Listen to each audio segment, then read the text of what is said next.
Hello दोस्तों, मैं विजय पटेल आप सभी का स्वागत करता हूं आपके अपने यूट्यूब चैनल दबंग क्लासेस में। दोस्तों, आज हम पढ़ने वाले हैं एमपी पुलिस एग्ज़ाम 2017 में 28 अगस्त 2017 की शिफ्ट 2 में पूछे गए जीके जीएस और साइंस के क्वेश्चन। तो चलिए शुरू करते हैं। लेकिन यदि आपने अभी तक मेरे चैनल को सब्सक्राइब नहीं किया है तो आप मेरे चैनल को सब्सक्राइब कर लें और बेल आइकन के बटन भी जरूर दबा लें और इस वीडियो को भी एक लाइक जरूर कर दें। चलिए देखते हैं आज का पहला प्रश्न। आज का पहला प्रश्न है, झेलम, चेनाब, रावी, ब्यास और सतलुज किसकी सहायक नदियां हैं? आपसे पूछा गया है झेलम, चेनाब, रावी, ब्यास और सतलुज किसकी सहायक नदियां हैं? पहला ऑप्शन है कावेरी, दूसरा ऑप्शन है नर्मदा, तीसरा ऑप्शन है ब्रह्मपुत्र और चौथा ऑप्शन है सिंधु। तो इसका राइट आंसर है ऑप्शन नंबर 4 सिंधु। झेलम, चेनाब, रावी, ब्यास और सतलुज सिंधु नदी की सहायक नदियां हैं। झेलम चेनाब नदी में गिरती है और चेनाब नदी सिंधु नदी में गिरती है और ब्यास सतलज नदी में गिरती है तथा सतलज नदी चेनाब नदी में और चेनाब सिंधु नदी में गिरती है और रावी नदी चेनाब नदी में मिलती है और चेनाब नदी जाकर सिंधु नदी में मिलती है। इस प्रकार ये सारी नदियाँ सिंधु नदी में जाकर मिलती हैं और सिंधु नदी का उद्गम मानसरोवर झील से हुआ है और इसका मुहाना अरब सागर में है। आगे बढ़ते हैं अगले प्रश्न की ओर। अगला प्रश्न है प्रश्न क्रमांक 2, मध्य प्रदेश के राज्यपाल कौन है? आपसे पूछा गया है मध्य प्रदेश के राज्यपाल कौन है? तो इसका राइट आंसर है, वर्तमान में मध्य प्रदेश के राज्यपाल हैं आनंदीबेन पटेल। आप वर्तमान का याद रखें, वर्तमान 2021 में मध्य प्रदेश के राज्यपाल हैं आनंदीबेन पटेल और सीएम है शिवराज सिंह चौहान। आगे चलते हैं अगले प्रश्न की ओर। अगला प्रश्न है हमारा आगे ही आया है। अगला प्रश्न है प्रश्न क्रमांक 7, मध्य प्रदेश में बैंक नोट मुद्रणालय प्रिंटिंग कहाँ स्थित है? आपसे पूछा गया है मध्य प्रदेश में बैंक नोट प्रिंटिंग कहाँ स्थित है? पहला ऑप्शन है उज्जैन, दूसरा ऑप्शन है नेपानगर, तीसरा ऑप्शन है होशंगाबाद और चौथा ऑप्शन है देवास। तो इसका राइट आंसर है देवास में। मध्य प्रदेश में बैंक नोट मुद्रणालय प्रिंटिंग देवास में स्थित है और देवास प्रिंटिंग में 20, 50, 100 और 500 के नोट बनाए जाते हैं। आपको याद रखना है 20, 50, 100 और 500 के नोट बनाए जाते हैं। आगे चलते हैं अगले प्रश्न की ओर। अगला प्रश्न है, बाहर राष्ट्रपति कौन है जिनका सबसे लंबी अवधि का कार्यकाल रहा है? 4 ऑप्शन है और आपको बताना है इनमें से ऐसा कौन सा भारत का राष्ट्रपति है जिसका कार्यकाल सबसे लंबा रहा है। पहला ऑप्शन है राजेंद्र प्रसाद, दूसरा ऑप्शन जाकिर हुसैन, तीसरा ऑप्शन है एस राधाकृष्णन और चौथा ऑप्शन है हामिद अंसारी। तो इसका राइट आंसर है option number 1 doctor Rajendra Prasad. Doctor Rajendra Prasad ऐसे राष्ट्रपति रहे हैं जिनका कार्यकाल अभी तक सबसे लंबा रहा है और ये भारत के प्रथम राष्ट्रपति थे। आगे चलते हैं अगले प्रश्न की ओर। अगला प्रश्न है, सेबी का अध्यक्ष कौन है? पहला ऑप्शन है अजय त्यागी, दूसरा ऑप्शन है एस जयशंकर, तीसरा ऑप्शन है सीबी भाभे और चौथा ऑप्शन है यूके सिन्हा। तो इसका राइट आंसर है ऑप्शन नंबर 1 अजय त्यागी। वर्तमान में सेबी के अध्यक्ष हैं अजय त्यागी और सेबी का फुल फॉर्म होता है security exchange board of India.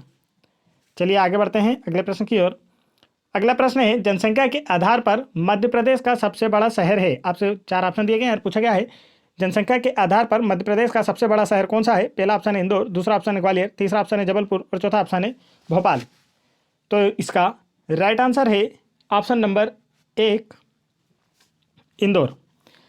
जनसंख्या के आधार पर मध्य प्रदेश का सबसे बड़ा शहर है इंदौर और इंदौर को मध्य प्रदेश की वाणिज्यिक राजधानी भी कहा जाता है। इसे भी आपको याद रखना है। आगे बढ़ते हैं।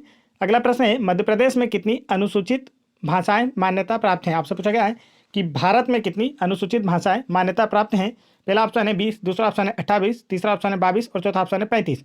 तो इसका राइट आंसर है ऑप्शन नंबर 3 22। भारत में 22 अनुसूचित भाषाएं मान्यता प्राप्त हैं और इन भाषाओं का उल्लेख संविधान की 8वीं अनुसूची में किया गया है। चलिए आगे चलते हैं अगले प्रश्न की ओर। अगला प्रश्न है, निम्नलिखित में से कौन सा क्षेत्र मध्य प्रदेश में नहीं है? 4 ऑप्शन है और आपको बताना है कि इनमें से कौन सा क्षेत्र मध्य प्रदेश में नहीं है। पहला ऑप्शन है बघेलखंड, दूसरा ऑप्शन है महाकौशल, तीसरा ऑप्शन है मालवा और चौथा ऑप्शन है छोटा नागपुर। तो इसका राइट आंसर है ऑप्शन नंबर 4 छोटा नागपुर। छोटा नागपुर का क्षेत्र मध्य प्रदेश क्षेत्र में नहीं आता है। छोटा नागपुर पठार की सर्वोच्च चोटी पारसनाथ है जिसकी ऊंचाई 1350 मीटर है। इसे भी आपको याद रखना है। आगे चलते हैं अगले प्रश्न की ओर।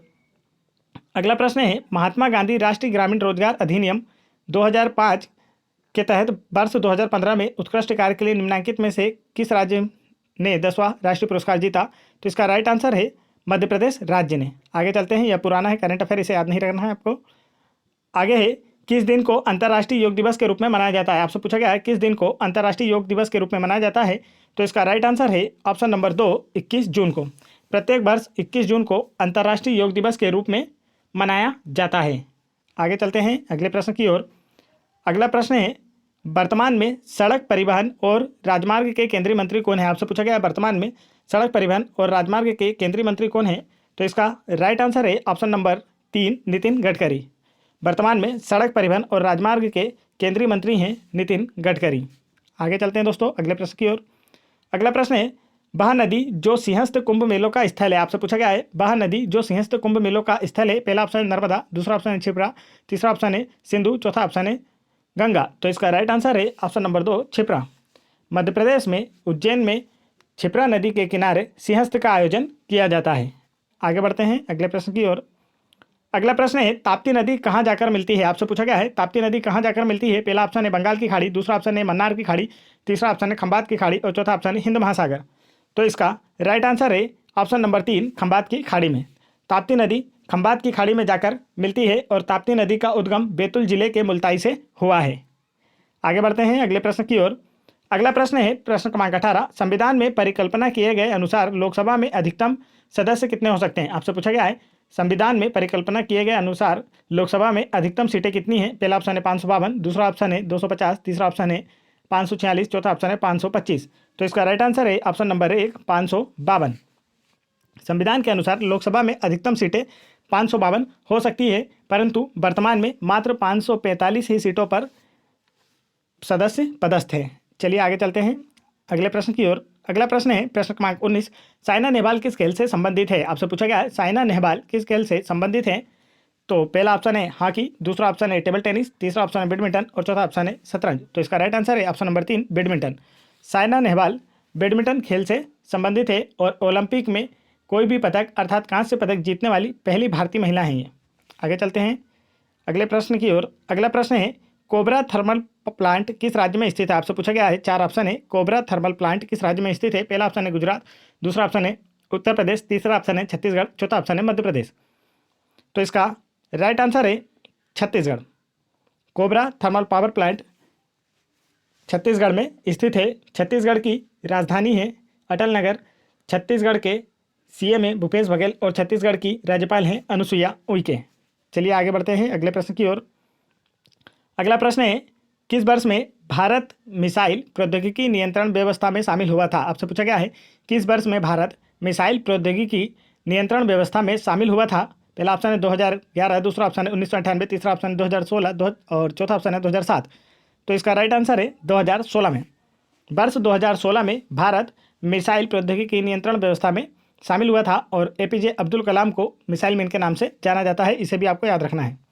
आगे चलते हैं अगला प्रश्न है, 1526 में पानीपत की पहली लड़ाई बाबर और किसके बीच लड़ी गई थी? आपसे पूछा गया है 1526 में पानीपत की पहली लड़ाई बाबर और किसके बीच लड़ी गई थी? पहला ऑप्शन है राणा सांगा, दूसरा ऑप्शन है हेमू, तीसरा ऑप्शन है दौलत खान लोधी और चौथा ऑप्शन है इब्राहिम लोधी। तो इसका राइट आंसर है ऑप्शन नंबर 4, इब्राहिम लोधी।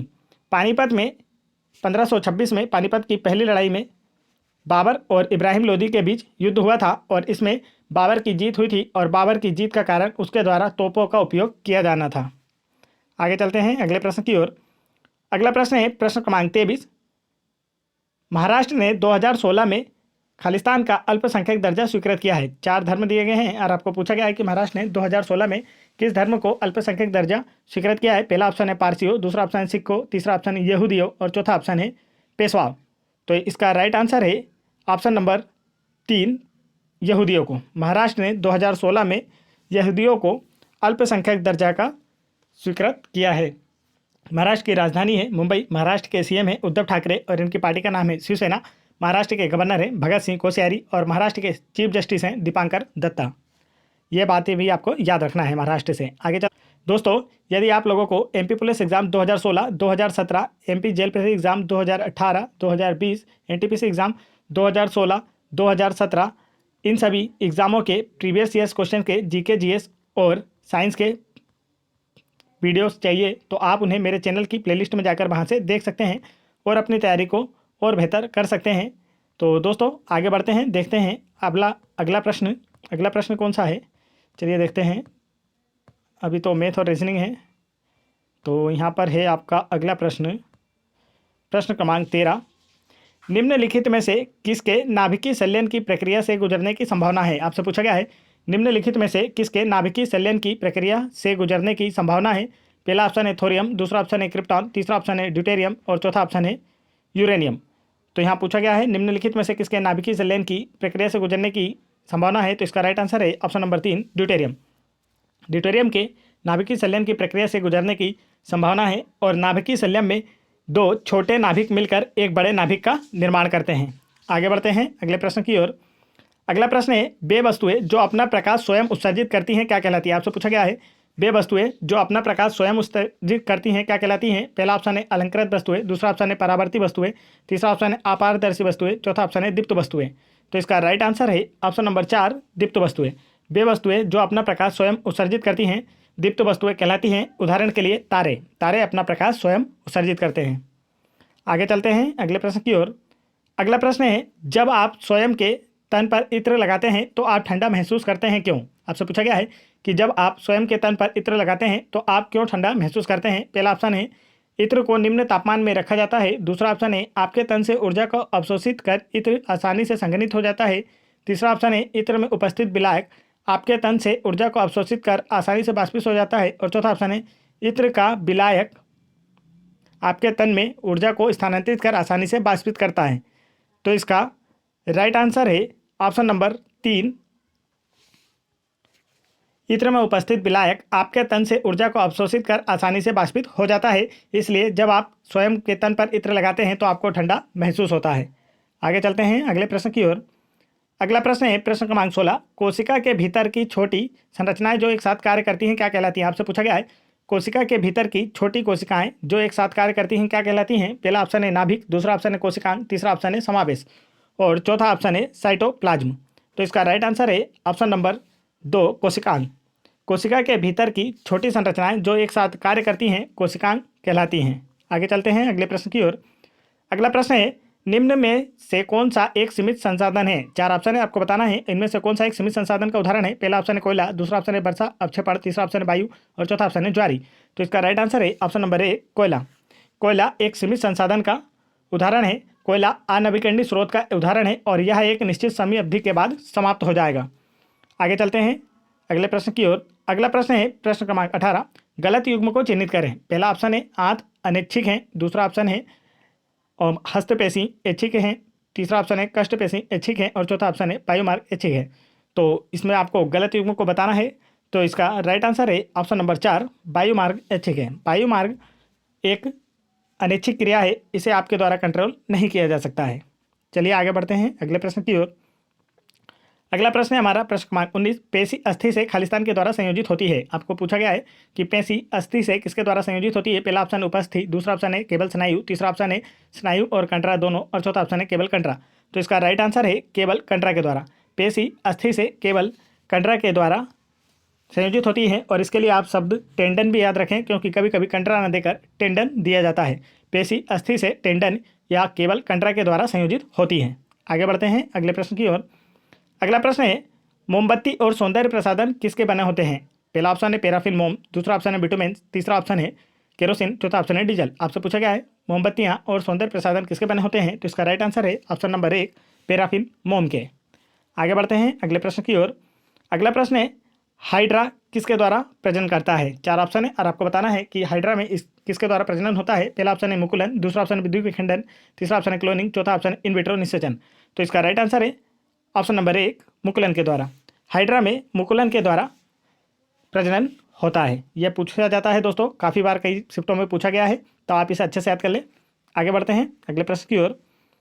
अगला प्रश्न है सर्दियों के दौरान हम काले रंग के कपड़ों में अधिक सहज महसूस करते हैं क्योंकि। आपसे पूछा गया है सर्दियों के दौरान हम काले रंग के कपड़ों में अधिक सहज महसूस करते हैं क्यों। पहला ऑप्शन है गहरे रंग के कपड़े अच्छे दिखते हैं, दूसरा ऑप्शन है गहरे रंग के कपड़े अधिक गर्मी को परावर्तित करते हैं, तीसरा ऑप्शन है गहरे रंग के कपड़े अधिक गर्मी को अवशोषित करते हैं और चौथा ऑप्शन है गहरे रंग के कपड़े बहुत ही शीतल होते हैं। तो इसका राइट आंसर है ऑप्शन नंबर 3 गहरे रंग के कपड़े अधिक गर्मी को अवशोषित करते हैं। तो यह इसका राइट आंसर होगा। इसलिए सर्दियों के दौरान काले रंग के कपड़े पहनना में हम सहज महसूस करते हैं। और सर्दियों की यदि गर्मियों की बात की जाए दोस्तों, तो गर्मियों में सफ़ेद रंग के कपड़े पहनने अच्छे होते हैं क्योंकि सफ़ेद रंग उष्मा के अच्छे परावर्तक होते हैं जिससे हमें गर्मी का एहसास नहीं होता है। आगे चलते हैं अगले प्रश्न की ओर। अगला प्रश्न है हमारा प्रश्न क्रमांक 24। जब किसी शक्तिशाली चुंबक के छोर के निकट एक धातु लाई जाती है तो यह इसे प्रतिकर्षित करता है। यह धातु निम्न है। पहला ऑप्शन है अचुंबकी, दूसरा ऑप्शन है लोह चुंबकी, तीसरा ऑप्शन है प्रतिचुंबकी, चौथा ऑप्शन है अनुचुंबकी। तो इसका राइट आंसर है ऑप्शन नंबर 3 प्रतिचुंबकी। जब किसी शक्तिशाली चुंबक के छोर के निकट एक धातु लाई जाती है तो यह इसे प्रतिकर्षित करता है और यह धातु प्रतिचुंबक का एक उदाहरण है। आगे बढ़ते हैं अगले प्रश्न की ओर। अगला प्रश्न है हमारा प्रश्न क्रमांक 26। उन दो कोशिकांग को नाम बताएं जिनके उनकी स्वयं की आनुवंशिक सामग्री होती है। आपसे पूछा गया है उन दो कोशिकांगों के नाम बताना है जिनमें उनकी स्वयं की आनुवंशिक सामग्री होती है। पहला ऑप्शन है डीएनए एवं आरएनए, दूसरा ऑप्शन है माइटोकॉन्ड्रिया एवं लवक, तीसरा ऑप्शन है राइबोसोम एवं गॉल्जिकाएं, चौथा ऑप्शन है जालिकाएं तथा अंतर्द्रव्य जालिकाएं। तो इसका राइट आंसर है माइटोकॉन्ड्रिया तथा लवक। माइटोकॉन्ड्रिया तथा लवक में उनके स्वयं की आनुवंशिक सामग्रियां होती हैं और माइटोकॉन्ड्रिया को कोशिकाओं का ऊर्जागृह या पावर हाउस भी कहा जाता है। आगे चलते हैं। अगला प्रश्न है प्रश्न क्रमांक 27। निम्न वर्णित अनावर्त बीजी के बारे में विशेषताओं में से एक गलत है, उसकी पहचान करें। आपको 4 विशेषताएं दी गई हैं अनावृत्ति बीजों के बारे में, तो बताना है इसमें से कौन सा गलत है। पहला ऑप्शन है बीज फल के अंदर नहीं होते हैं, दूसरा ऑप्शन है शंकु प्रजनन संरचनाएं हैं, तीसरा ऑप्शन इनमें अधिकतर सदाबहार पेड़ शामिल होते हैं, चौथा ऑप्शन है इनमें रंगीन फूल आते हैं। तो इसका राइट आंसर है ऑप्शन नंबर 4 इनमें रंगीन फूल आते हैं। यह कथन गलत है। आगे चलते हैं अगले प्रश्न की ओर। अगला प्रश्न है प्रश्न क्रमांक 28। श्वसन के दौरान O2 अंदर ली जाती है और CO2 निर्मुक्त होती है। इस विनिमय में यह भौतिक प्रक्रम मदद करता है। पहला ऑप्शन है परासरण, दूसरा ऑप्शन अधिशोषण, तीसरा ऑप्शन है अवशोषण, चौथा ऑप्शन है विसरण। इसका राइट आंसर है ऑप्शन नंबर 4 विसरण। श्वसन के दौरान O2 अंदर ली जाती है तथा CO2 निर्मुक्त की जाती है। इस विनिमय में विसरण मदद करता है। आगे चलते हैं। अगला प्रश्न है तारों तथा पृथ्वी के बीच की दूरी को किसमें मापा जाता है। आपसे पूछा गया है तारों तथा पृथ्वी के बीच की दूरी को किसमें मापा जाता है। पहला ऑप्शन है मीटर, दूसरा ऑप्शन है प्रकाश वर्ष, तीसरा ऑप्शन है किलोमीटर और चौथा ऑप्शन है मेगा इकाइयाँ। तो इसका राइट आंसर है ऑप्शन नंबर 2 प्रकाश वर्ष।